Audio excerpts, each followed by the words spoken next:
En un momento emotivo en los Juegos Olímpicos de Pekín, la estrella del equipo femenino de hockey de Estados Unidos, Meghan Kelly, marcó el gol de la victoria contra Canadá, asegurando la medalla de oro para Estados Unidos el jueves. John Wroblewski, el entrenador estadounidense, se emocionó visiblemente con la victoria, con lágrimas corriendo por su rostro mientras su equipo celebraba. Taylor Eise, que asistió en el gol de Kelly, reflexionó sobre el impacto de Wroblewski, calificándolo de entrenador emotivo pero dedicado y de persona maravillosa, que le dio a ella y a otras jugadoras jóvenes la oportunidad de brillar. Wroblewski, es jugador de la ECHL y la AHL, pasó a ser entrenador y llevó al equipo de Estados Unidos a esta histórica victoria. Esta es mi opinión. Qué momento para el equipo de Estados Unidos y para John Wroblewski. Esta victoria con la medalla de oro no se trata solo de hockey, se trata de romper barreras, demostrar que los escépticos se equivocan y mostrar que los deportes femeninos merecen ser el centro de atención. La emotiva reacción de Wroblewski lo dice todo. Esto no fue solo un partido, fue un movimiento. Desde su etapa como jugador hasta su faceta como entrenador de un equipo femenino, su trayectoria refleja la evolución del hockey. La gratitud de Taylor Eise por su confianza en ella y en las demás nos recuerda que los grandes entrenadores no solo ganan partidos, sino que construyen futuros. Esta victoria no es solo para el equipo de Estados Unidos, sino para cualquiera que se haya sentido alguna vez infravalorado o subestimado. Me quito el sombrero ante estas atletas y su increíble entrenador. En una actualización reciente se ha informado a los usuarios que sus cuentas podrían ser bloqueadas temporalmente o de manera permanente por violar las reglas de comentarios en ciertos materiales. La duración del bloqueo varía entre 12 y 48 horas, o podría ser indefinida. Si los usuarios no están de acuerdo con la decisión de bloquearlos, se les anima a presentar una apelación a través de un formulario proporcionado. Esta medida parece formar parte de los esfuerzos continuos para hacer cumplir las políticas de contenido y mantener el orden en la plataforma. Esta es mi opinión. Esta noticia genera preguntas sobre transparencia y responsabilidad en la moderación de contenidos. Si bien las plataformas necesitan reglas para gestionar las discusiones, mecanismos de aplicación vagos pueden crear incertidumbre entre los usuarios. La falta de directrices claras deja espacio para la inconsistencia, lo que podría ahogar la expresión libre. Es un recordatorio de que aunque esperamos que las plataformas regulen el discurso dañino, también deben garantizar la equidad y quizás un poco más de claridad para proteger los derechos de todos los usuarios. En una actualización reciente, los usuarios están siendo notificados de bloqueos de cuenta debido a violaciones de las reglas de comentario en una plataforma importante. La duración del bloqueo varía entre 12 y 48 horas o puede ser permanente dependiendo de la gravedad de la infracción. Los usuarios afectados tienen la opción de apelar la decisión completando un formulario proporcionado. Esta medida parece ser parte de los continuos esfuerzos de la plataforma por imponer políticas de contenido más estrictas y mantener un entorno comunitario más seguro. Esta es mi opinión. Esta nueva estrategia de aplicación plantea importantes preguntas sobre la expresión libre frente a la regulación. Si bien las plataformas necesitan directrices, la falta de transparencia en las duraciones del bloqueo se siente arbitraria. Los usuarios merecen claridad sobre por qué sus cuentas están bloqueadas y cómo apelar estas decisiones de manera efectiva. Sin una comunicación clara, esto podría erosionar la confianza en el compromiso de la plataforma con una gobernanza justa. Es un delicado equilibrio entre moderación y censura, esperemos que lo hagan bien. En una reciente actualización, las plataformas de redes sociales han introducido medidas más estrictas contra los usuarios que violan las reglas de comentar. Las personas afectadas pueden enfrentar el bloqueo de cuentas por duraciones que van desde 12 horas hasta 48 horas, o incluso de manera permanente. La plataforma ha enfatizado que estas acciones se toman para mantener el orden y asegurar un discurso respetuoso. Los usuarios que no están de acuerdo con el bloqueo pueden apelar completando un formulario especificado proporcionado por la plataforma. Este movimiento tiene como objetivo abordar el comportamiento dañino al tiempo que permite una resolución en casos de desacuerdo. Aquí está mi opinión. Esta nueva política plantea preguntas interesantes sobre la libertad de expresión y la moderación de contenidos en espacios digitales. Aunque las plataformas argumentan que tales medidas son necesarias para prevenir la toxicidad, también corren el riesgo de ahogar voces diversas. La falta de claridad en los procesos de apelación y la naturaleza arbitraria de las duraciones del bloqueo dejan a los usuarios vulnerables al posible abuso de poder. Hay una línea delgada entre mantener un entorno online civil y cruzar la línea hacia la censura. Los usuarios se preguntan si sus cuentas podrían ser silenciadas sin debido proceso, y eso es algo que vale la pena tener en cuenta. En Moscú, las restricciones impuestas en el aeropuerto de Zhukovsky han tenido poco impacto en las operaciones de vuelo. Según un representante del aeropuerto, no ha habido desvíos a aeropuertos alternativos y la instalación funciona como de costumbre. Las medidas parecen haber causado una mínima interrupción, ya que el aeropuerto mantiene su horario regular. Aquí está mi opinión. El funcionamiento sin contratiempos del aeropuerto de Zhukovsky a pesar de las nuevas restricciones plantea preguntas interesantes. ¿Es esto un testimonio de una planificación eficiente? ¿O quizás una indicación de que las restricciones fueron exageradas? De cualquier manera, es un sutil recordatorio de cómo los aeropuertos equilibran la seguridad y la funcionalidad. Aunque no conocemos las razones detrás de estas medidas, una cosa está clara. Los pasajeros no están sintiendo la presión, al menos por ahora. La mayoría de los alemanes admiten que no pueden permitirse tener hijos debido al alto costo de vida en el país, según una encuesta reciente del Instituto INSA. Realizada entre el 19 y 20 de febrero de 2026 entre 1.003 personas, la encuesta reveló que el 55% de los encuestados creen que criar a un niño es inasequible. Las razones principales mencionadas incluyen el aumento del alquiler, los costos de alimentos y electricidad, 81%, altos impuestos y contribuciones a la seguridad social, 59%, y la falta de espacios disponibles de cuidado infantil, 58%. Además, el 48% siente que el apoyo estatal para la maternidad y la infancia es insuficiente, mientras que el 40% teme perder un ingreso significativo después de tener hijos. El director del Instituto INSA, Germán Binkert, describió la situación como dramática, especialmente entre las personas de 30 a 49 años, con más del 60% creyendo que es imposible permitirse niños en Alemania hoy en día. La policía española ha detenido a 2 aficionados tras los disturbios en el estadio Sadar de Osasuna después de su victoria por 2-1 contra el Real Madrid en la Liga. El caos comenzó cuando un aficionado de Osasuna arrojó una botella al portero del Real Madrid, Thibaut Courtois, lo que desencadenó enfrentamientos entre los aficionados y las fuerzas de seguridad. La policía intervino, arrestando a un hombre acusado de arrojar la botella y a otro por agredir a los agentes. Se informó de varios heridos leves entre los aficionados y la policía. Osasuna condenó el incidente, iniciando una investigación interna para comprender qué salió mal. Aquí está mi opinión. Este inquietante incidente refleja negativamente sobre la cultura del fútbol y el comportamiento de los aficionados. Arrojar una botella a un portero no solo es irresponsable, sino también vergonzoso. Aunque la seguridad podría haber fallado en calmar la situación, el hecho sigue siendo. Las acciones de los aficionados después de un partido deberían celebrar la victoria, no escalar la violencia. Los arrestos son necesarios, pero este incidente no debería ocurrir en primer lugar. Los clubes deben asumir la responsabilidad de sus aficiones y garantizar que se erradique este tipo de comportamiento. Los estadios están destinados a la celebración, no al caos, y hasta ahora, Osasuna parece estar tratando de limpiar su imagen. Esperemos que tengan éxito. El Comando Central de Estados Unidos, CENTCOM, trasladó más de 5.700 miembros del Estado Islámico IS desde el noreste de Siria hasta Irak, tras la retirada de las Fuerzas Democráticas Sirias, SDF, del campamento de Al-Ul. La operación, que duró 23 días y comenzó el 21 de enero, implicó el traslado de prisioneros de IS pertenecientes a más de 67 nacionalidades. Funcionarios iraquíes confirmaron que los traslados se llevaron a cabo de manera segura bajo la supervisión de la Agencia de Contraterrorismo y sin errores. Saed al-Hijazi, asesor en la Oficina Asesora de Seguridad Nacional, declaró que el traslado se solicitó por razones de seguridad nacional, ya que la situación caótica en Siria representaba riesgos para la seguridad de Irak. El gobierno iraquí ahora trabaja en la repatriación de los prisioneros a sus respectivos países. Aquí está mi opinión. Este movimiento por parte de CENTCOM plantea preguntas significativas sobre las implicaciones a largo plazo para la estabilidad regional y la cooperación internacional. Transferir miles de miembros de IS a Irak, que ya enfrenta sus propios desafíos de seguridad, parece una solución temporal política en lugar de un plan estratégico. Aunque los funcionarios iraquíes afirman haber tomado todas las precauciones necesarias, la realidad es que mantener prisioneros de 67 países en un solo centro podría crear un polvorín de tensiones. Además, no queda claro si otras naciones darán un paso al frente para repatriar a sus ciudadanos, dejando potencialmente a Irak atrapado con la tarea de albergar a estos terroristas indefinidamente. Esta operación se siente menos como una victoria contra IS y más como una maniobra política arriesgada con consecuencias impredecibles. El Parlamento argelino trabaja en la finalización de la ley que criminaliza la colonización francesa, aprobada por la Cámara Baja en diciembre de 2025. La Cámara Alta tiene reservas sobre los artículos relacionados con las disculpas y compensaciones de Francia, lo que ha llevado a la formación de un comité conjunto para resolver las diferencias. Esta maniobra diplomática llega después de que Argelia y Francia experimentaran un acercamiento en sus relaciones tras tensiones recientes. La ley busca criminalizar los crímenes coloniales franceses, incluyendo masacres y desplazamientos forzados, y exige el reconocimiento oficial y una disculpa por parte de Francia. Si bien la Cámara Baja aprobó la ley, la aprobación condicional de la Cámara Alta depende de la reescritura de 13 artículos, señalando un cambio estratégico de Argelia hacia el enfoque en el reconocimiento histórico en lugar de la compensación material. Esta es mi interpretación. Este baile legislativo en Argel revela una estrategia política calculada para equilibrar el orgullo nacional con el pragmatismo diplomático. Al suavizar las demandas de compensación directa y cambiando el enfoque al reconocimiento histórico, Argelia está efectivamente bajando el listón para que Francia se involucre sin comprometer su narrativa de injusticias coloniales. El movimiento no solo alivia las tensiones sino que también establece un precedente para las naciones africanas, que buscan una reparación similar. Aunque los críticos puedan verlo como una concesión, este enfoque une astutamente la memoria con la diplomacia, asegurando que la voz de Argelia siga siendo escuchada mientras mantiene abiertas las puertas para el diálogo y la cooperación. Un movimiento inteligente para reparar relaciones sin perder cara. Tofik Sabuni, un director sirio, creó su documental El otro lado del sol como un proyecto cinematográfico y un viaje personal después de su liberación de prisión. Inicialmente planeando filmar en Bélgica con escenarios recreados, Sabuni decidió regresar a la prisión sidenaya de Siria por autenticidad durante la caída del régimen.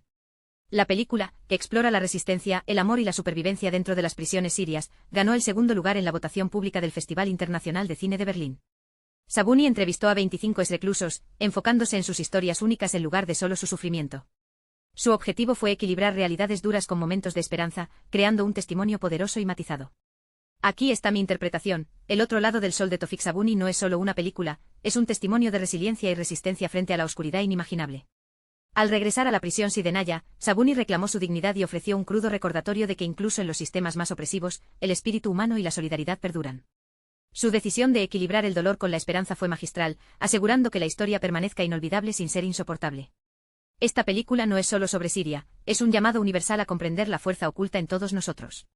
Sabuni ha creado más que un documental, ha ofrecido una crítica aguda de la capacidad de la humanidad para la crueldad y la compasión, ambientada en uno de los teatros más oscuros de la historia. Justin Nelson, abogado principal de Dominion Voting Systems, apareció en la CNN para hablar sobre el caso de difamación contra Fox News. Dominion exigió responsabilidades y una indemnización por las narrativas falsas difundidas durante la cobertura de las elecciones de 2020. El acuerdo incluye un pago de más de $787 millones por parte de Fox News y el reconocimiento de que sus afirmaciones eran falsas. Nelson destacó que se trata de una victoria significativa, ya que es la primera vez que se responsabiliza a un medio de comunicación por difundir mentiras relacionadas con las elecciones. Aunque Fox no está obligada a emitir una disculpa en directo, Nelson destacó los mensajes de texto y los correos electrónicos internos que revelaban que los ejecutivos de Fox se burlaban en privado de las acusaciones de fraude electoral, a pesar de promoverlas públicamente. El caso envía un mensaje contundente a otros medios que mantienen disputas similares con Dominion. Esta es mi opinión: este acuerdo es más que una simple cuestión de dinero, es un golpe a los artífices de la máquina de desinformación de las elecciones de 2020. Fox News, que en su día fue considerada un bastión de la verdad conservadora, ha quedado al descubierto por su hipocresía: ridiculizar las mentiras a puerta cerrada mientras las difunde en antena. La observación de Justin Nelson sobre enseñar a los niños que la verdad sí importa es muy acertada. Este caso no se limita a Dominion, es una llamada de atención muy necesaria para que los medios de comunicación dejen de utilizar las mentiras como arma. El precio de $787 millones debería servir de advertencia para otros medios: difundir falsedades relacionadas con las elecciones no sale barato y, tarde o temprano, habrá que pagar la factura. En un comunicado de prensa, el ministro de Deportes y presidente del Comité Olímpico y Paralímpico Saudí, Príncipe Abdulaziz bin Turki Al Faisal, felicitó al rey Salman bin Abdulaziz Al Saud, al príncipe heredero Mohammed bin Salman y al pueblo saudí con motivo del Día de la Fundación. Enalteció las raíces históricas del país y su trayectoria de desarrollo bajo gobernantes sucesivos, destacando especialmente los logros del reino en deportes desde 2018. Más de 50.000 participantes tomaron parte en una porción del maratón de Riad, reflejando el creciente compromiso con la actividad física. El príncipe Abdulaziz hizo hincapié en el éxito del sector deportivo en el cumplimiento de las metas de Visión 2030, con una tasa de participación local del 59,1% y la organización de más de 150 eventos internacionales, atrayendo a millones de visitantes. Aquí está mi interpretación.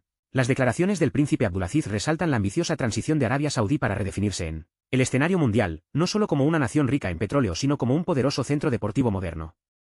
La capacidad del reino para albergar más de 150 eventos globales y alcanzar una tasa de participación deportiva cercana al 60% es un testimonio de la estrategia de Visión 2030 del príncipe heredero Mohammed. Esta transformación no solo impulsa la diplomacia internacional sino que también fomenta la unidad nacional, cerrando brechas generacionales y divisiones culturales. El salto de Arabia Saudí desde sus raíces beduinas hasta convertirse en un centro de atletismo internacional es nada menos que extraordinario, y todo esto sucede bajo el resplandor del Día de la Fundación. En la reunión del Festival de Primavera de 2026, el secretario general Xi Jinping hizo hincapié en la importancia de acumular pequeñas victorias para lograr un gran éxito, resaltando la necesidad de una determinación estratégica y un esfuerzo persistente. Recurrió a la cultura tradicional china y a los principios marxistas para subrayar que el progreso se construye a través de pasos graduales y firmes. Este enfoque refleja tanto las lecciones históricas como las metas futuras, fomentando la paciencia, el trabajo duro y la resiliencia en la superación de retos. El mensaje sirve como una llamada a la acción tanto para los líderes como para los ciudadanos, instándolos a mantenerse arraigados y enfocados en el éxito a largo plazo. Mi interpretación: el discurso del secretario general 11 resuena con la sabiduría atemporal de pequeños pasos, grandes resultados. En una era marcada por cambios rápidos y competencia global, su énfasis en la perseverancia y el progreso gradual es tanto oportuno como pragmático.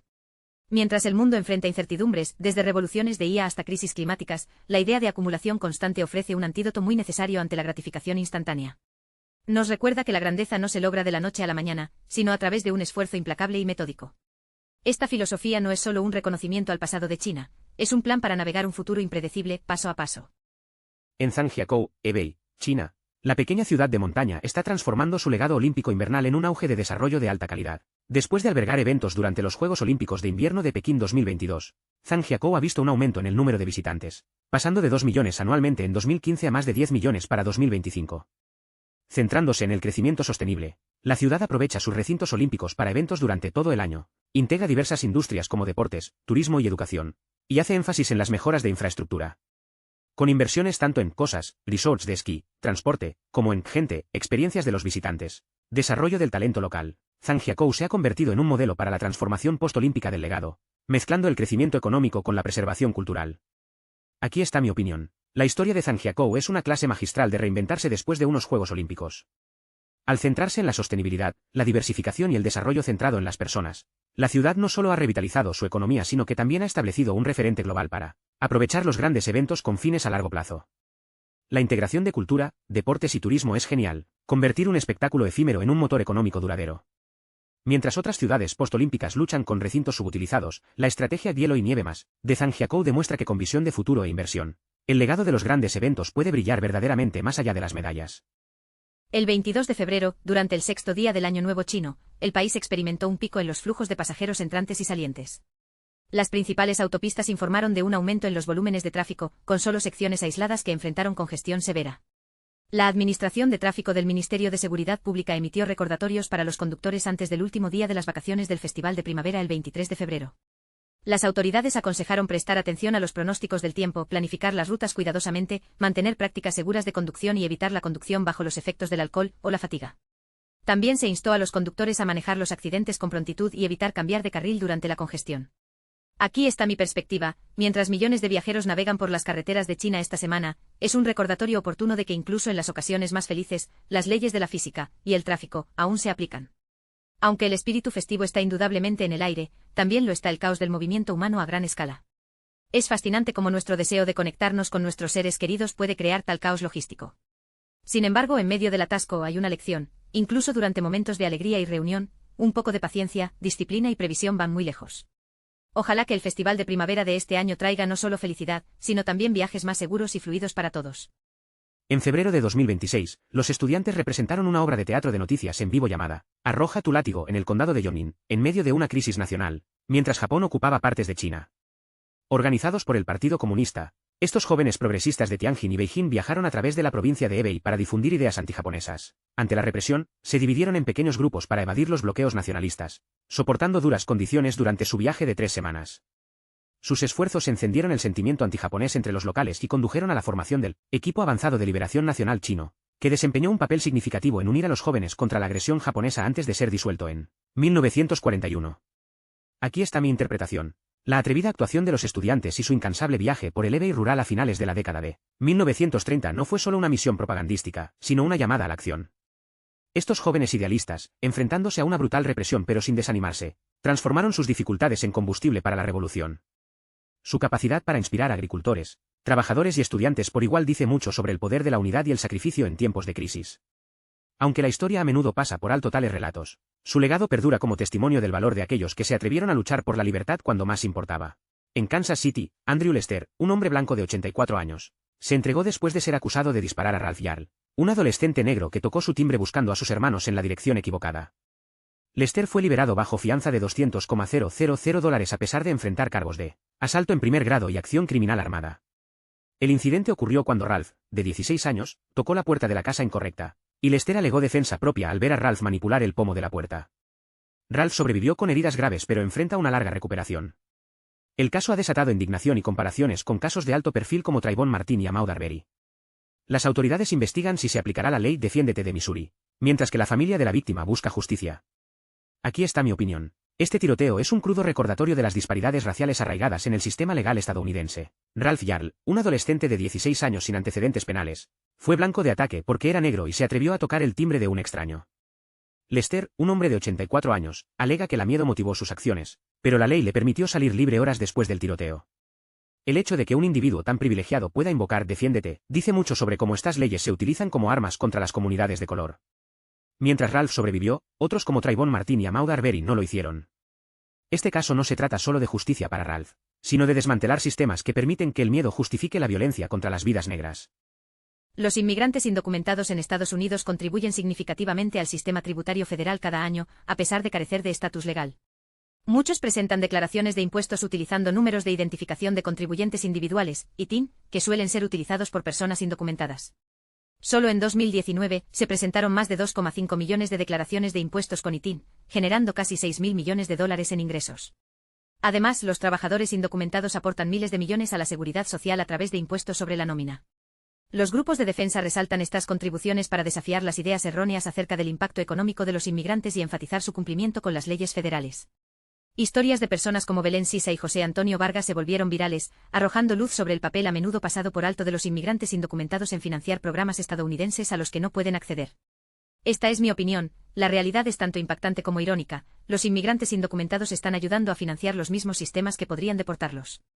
Mientras los críticos debaten sobre su ilegalidad, los hechos pintan un cuadro diferente, uno de contribución silenciosa y cumplimiento.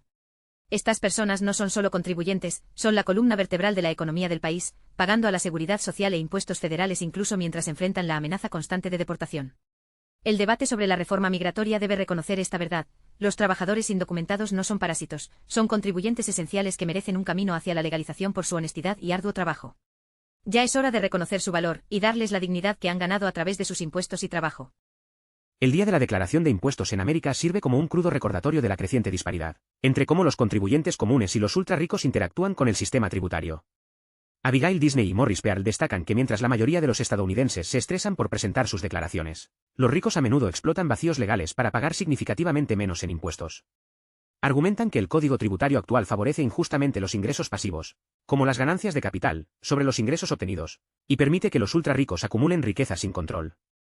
Para abordar esto, proponen 3 cambios clave: gravar todos los tipos de ingresos por igual para los altos ingresos, implementar un impuesto a la riqueza o a las ganancias de capital no materializadas, y aumentar los impuestos a los más altos ingresos para reflejar la verdadera disparidad en los niveles de ingresos. Estas reformas buscan crear un sistema más equitativo que apoye la estabilidad económica a largo plazo y la prosperidad. Esta es mi opinión. La conversación alrededor del Día de la Declaración de Impuestos revela una verdad perturbadora: nuestro código tributario no solo está desactualizado, sino que está manipulado. Mientras los trabajadores estadounidenses luchan por cumplir con los plazos, los ultrarricos juegan un juego lleno de vacíos legales donde las reglas están escritas a su favor. Esto no se trata solo de números en una hoja de cálculo, se trata de valores. Cuando los ricos heredan miles de millones y pagan menos que alguien con un salario modesto, estamos enviando un mensaje claro: el dinero compra privilegios. Las propuestas de Abigail Disney y Morris Pearl son un paso audaz hacia la corrección de este desequilibrio. Gravar todos los ingresos por igual, apuntar a las ganancias no materializadas y aumentar las tasas a los ultrarricos no son ideas radicales, son de sentido común. Es hora de dejar de tratar la evasión fiscal como un deporte y empezar a construir un sistema donde todos paguen su justa parte.